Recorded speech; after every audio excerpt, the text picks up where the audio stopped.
En nuestro último programa comenzamos con esta serie que titulé Viviendo como que uno se está yendo. ¿Por qué escogí este título? Bueno, una de las razones es porque esa debe ser la realidad de cada creyente. La vida es corta y uno hasta puede decir que debemos vivir como si estuviéramos por morir pronto. David, el salmista, también dijo que para poder tener un corazón sabio, uno tiene que contar bien los días. Eso lo dice el Salmo 90:12. Literalmente, contar los días que ha vivido y los que tiene por delante. Ahora, supongamos lo mejor, que usted va a vivir el promedio de 75 años que la mayoría de las personas vive hoy en día. De ser así, ¿cuántos años le quedan? ¿Se puso a pensar eso? Si usted tiene 25 años, quiere decir que le quedan 18.000 días. Si usted tiene 35 años, le quedan aproximadamente unos 14.000 días. Ahora, si tiene 45 años, escuche bien, le quedan 10.000 días de vida. Si tiene 55, entonces le quedan 7.000. Si tiene 65, le quedan unos 3.600 días. Si tiene 75 años o más, regocíjese. Es realmente un milagro de Dios. Uno de los miembros de mi iglesia vivió hasta los 101 años y le cantamos el cumpleaños feliz. Eso fue hace algunos años atrás. Esta hermana ya no está con nosotros. La mayoría de nosotros no vamos a vivir hasta los 101 años, pero para el creyente, el temor a la muerte no es un incentivo para vivir bien. El hecho de que vamos a vivir para siempre en la presencia de nuestro Señor y de nuestro Salvador es el incentivo para que busquemos vivir una vida santa y pura. También es un incentivo el hecho de que vamos a tener que rendir cuentas ante Él. También es un incentivo que vamos a tener un hogar permanente en el cielo. También nos motiva el amor que tenemos hacia el Padre y también nos motiva el deseo de agradar a nuestro Padre Celestial. Este es el punto del pasaje que estamos viendo en Romanos capítulo 13. El apóstol Pablo nos quiere comunicar en los versículos 8 al 14 una perspectiva para nuestro vivir y desafiarnos a vivir en pureza. Ahora, veamos por favor nuestra perspectiva en la vida. Vamos a Romanos capítulo 13, acompáñeme por favor, busque su Biblia. Romanos capítulo 13, comenzamos con el versículo 8. Allí leemos: No debáis a nadie nada, sino el amaros unos a otros, porque el que ama al prójimo ha cumplido la ley. Porque no adulterarás, no matarás, no hurtarás, no dirás falso testimonio, no codiciarás, y cualquier otro mandamiento en esta sentencia se resume: amarás a tu prójimo como a ti mismo. El amor no hace mal al prójimo, así que el cumplimiento de la ley es el amor. Y esto, conociendo el tiempo, que es ya hora de levantarnos del sueño, porque ahora está más cerca de nosotros nuestra salvación que cuando creímos. La noche está avanzada y se acerca el día. Hasta ahí la lectura de la palabra por ahora solamente. En otras palabras, este es su incentivo por obedecer la palabra de Dios y vivir de esta manera. Pablo dice, usted no tiene que dejar pasar por alto el factor tiempo. Cuando se usa la palabra tiempo en el versículo 11, allí el apóstol no está refiriéndose al tiempo cronológico, que es cronos, sino kairos, que se refiere al tiempo de una era, una época, un siglo. Este término se utiliza con frecuencia en la Biblia. Pablo se refiere a esta era en particular, a esta dispensación de historia redentiva. Pablo está diciendo que la era que precede a la venida del Señor está por terminar. Tenga en mente que Pablo, al igual que otros escritores del Nuevo Testamento, nunca anticipó una pausa de 2000 años entre la primera y la segunda venida de Cristo. Pablo le escribió a los tesalonicenses en cuanto al rapto de la iglesia, el arrebatamiento de los creyentes a las nubes, diciendo que no ascenderemos antes que los cuerpos resucitados de los creyentes que ya han muerto. Él dijo en 1 Tesalonicenses 4:17, luego nosotros, los que vivimos, los que hayamos quedado, seremos arrebatados juntamente con ellos en las nubes para recibir al Señor en el aire, y así estaremos siempre con el Señor. Pablo estaba diciendo, cuando Jesús venga a arrebatar a la iglesia, yo estaré vivo. Luego en 1 Corintios 7:29 dijo que el tiempo era corto. Si ellos pensaban que Jesucristo iba a raptar a la iglesia en aquel entonces, nosotros estamos mucho más cerca todavía y más cerca que nunca. Pablo también le escribió a los Corintios que el Antiguo Testamento había sido escrito para las instrucciones de los creyentes, y están escritas para amonestaros a nosotros, a quienes han alcanzado los fines de los siglos, dice 1 Corintios 10:11. En otras palabras, Pablo creía que la ascensión temporaria de Cristo, mientras dejaba al Espíritu Santo para que fortaleciera la iglesia y le diera poder para anunciar el Evangelio al resto del mundo, no parecía implicar un periodo de tiempo muy largo. En Filipenses 4:5 dice, el Señor está cerca. El escritor de Hebreos lo puso de la siguiente manera, no dejando de congregarnos como algunos tienen por costumbre, sino exhortándonos y tanto más cuanto veis que aquel día se acerca. Dice Hebreos 10:25. Santiago también escribió lo siguiente en el capítulo 5, versículo 7 de su epístola. Dice así, Santiago 5:7, por tanto, hermanos, tened paciencia hasta la venida del Señor. Tened también vosotros paciencia y afirmad vuestros corazones, porque la venida del Señor se acerca. Pedro escribió lo siguiente en 1 de Pedro 4, 7 y 8. Mas el fin de todas las cosas se acerca. Sed, pues, sobrios y velad en oración, y ante todo, tened entre vosotros ferviente amor, porque el amor cubrirá multitud de pecados. El incentivo para amar y perdonar a los demás y tener un espíritu sabio está relacionado a la venida de Cristo. ¡Qué maravilloso! Juan escribió lo siguiente en 1 de Juan 2:18, hijitos, ya es el último tiempo. Jesucristo mismo dijo en Apocalipsis 22:20, ciertamente vengo en breve. Su venida para arrebatar a la iglesia es inminente. Es el próximo suceso en el calendario profético.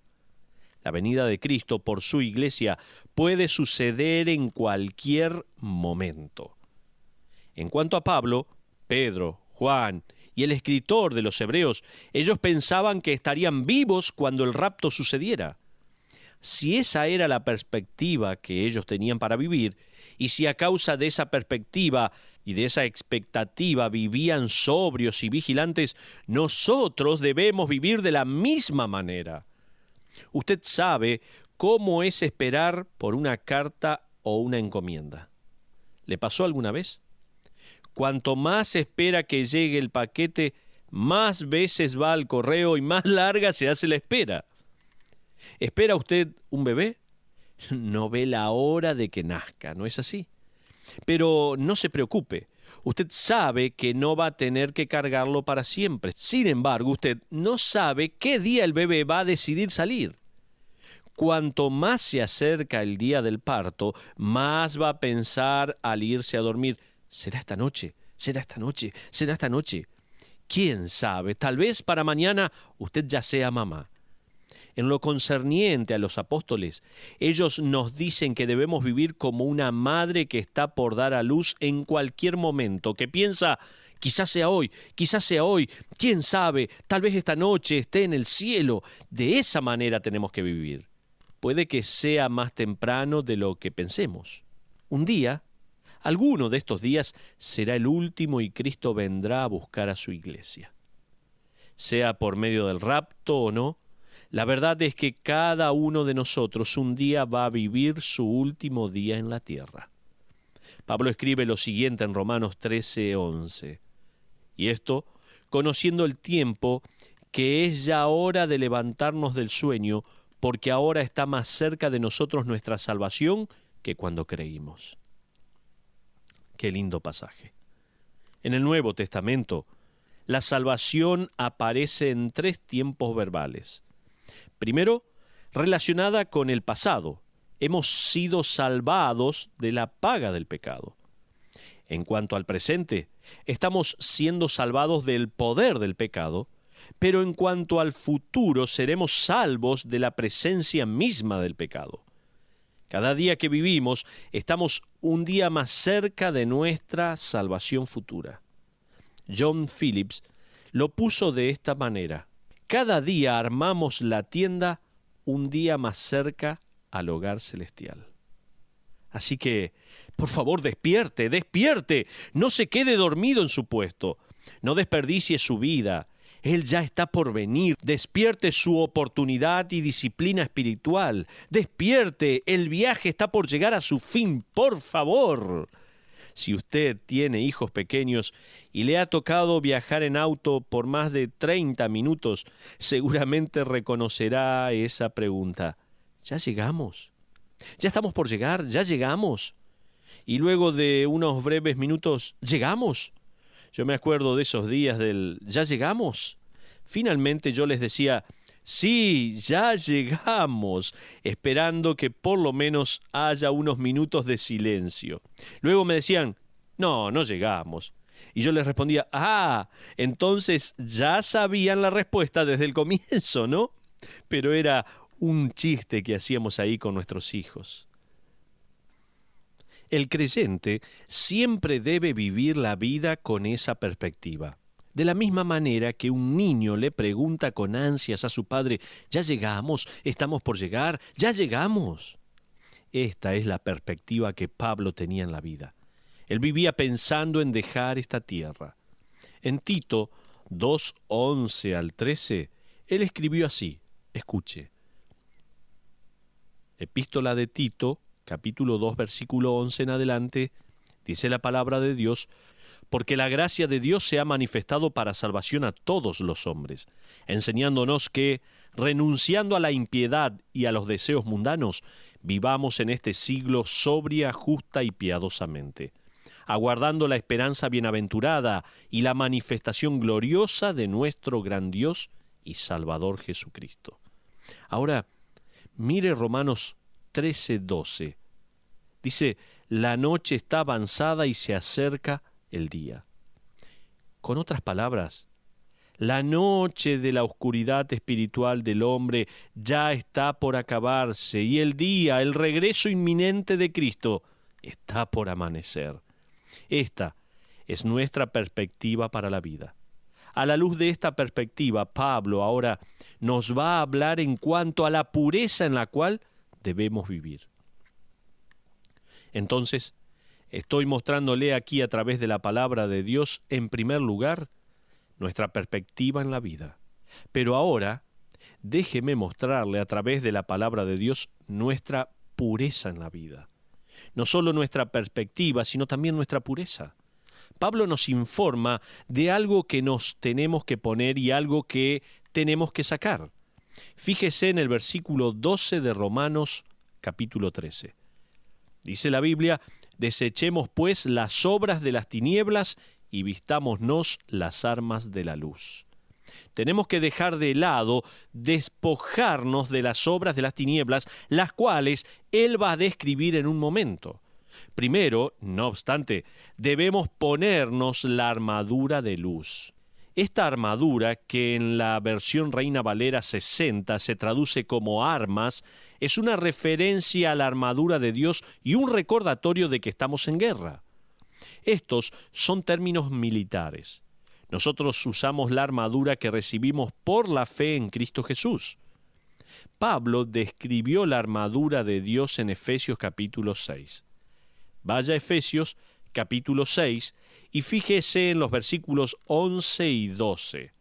Efesios 6:11 dice allí, vestíos de toda la armadura de Dios para que podáis estar firmes contra las acechanzas del diablo, porque no tenemos lucha contra sangre y carne, sino contra principados, contra potestades, contra los gobernadores de las tinieblas de este siglo, contra huestes espirituales de maldad en las regiones celestes.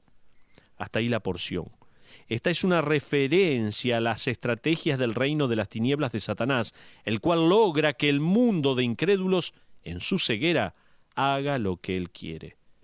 Luego, en el versículo 13 leemos: «Por tanto, tomad toda la armadura de Dios para que podáis resistir en el día malo y, habiendo acabado todo, estar firmes».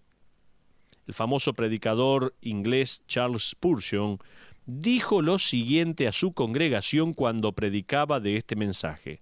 Él dijo así: «Puede que usted duerma, pero usted no puede inducir al diablo a que cierre sus ojos.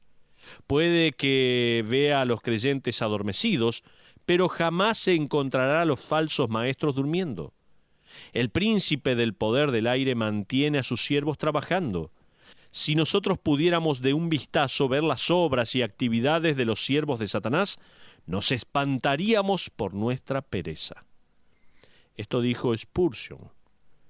El secretario de Defensa de los Estados Unidos durante la Guerra Fría, Robert McNamara, dijo que siempre hay que recordar que cuando uno duerme, los otros 2/3 del mundo están despiertos y haciendo alguna picardía. Y es así. Pero en este sentido de lo que estamos mencionando en cuanto a nuestra pureza en la vida, hay algo que ponerse, y es la armadura de luz. Veamos entonces las piezas de la armadura necesaria para que el creyente se proteja tanto de las maquinaciones del enemigo como de la inacción. En primer lugar, nuestros lomos deben estar ceñidos con la verdad. Efesios 6:14. Esta pieza de la armadura era como un delantal corto que se ceñía a la cintura. Era la pieza central. De hecho, la coraza se ponía sobre esto y la espada se colgaba en esta pieza. Todo colgaba de la verdad. En una generación en la cual la verdad es suplantada por lo que sea que usted siente que está bien, no es de asombrarse que las palabras de Dios son ignoradas y que los creyentes mismos caigan como presas de este error y de falsas enseñanzas. El apóstol Juan se enfocó constantemente en esta pieza de la armadura. Él comienza su segunda epístola diciendo: «El anciano a la señora elegida y a sus hijos, a quienes yo amo en la verdad, y no solo yo, sino también todos los que han conocido la verdad, a causa de la verdad que permanece en nosotros y estará para siempre con nosotros. Sea con vosotros gracia, misericordia y paz de Dios Padre y del Señor Jesucristo, Hijo del Padre, en verdad y en amor. Mucho me regocijé porque he hallado a algunos de tus hijos andando en la verdad». ¿Se dio cuenta cuántas veces se repite la palabra verdad? Él se refiere a la verdad 5 veces en 4 versículos. Luego él comienza su tercera epístola diciendo: «Pues mucho me regocijé cuando vinieron los hermanos y dieron testimonio de tu verdad, de cómo andas en la verdad». Esta es la pieza de la armadura que mantiene a la coraza de justicia cubriendo y protegiendo el corazón, y es la verdad.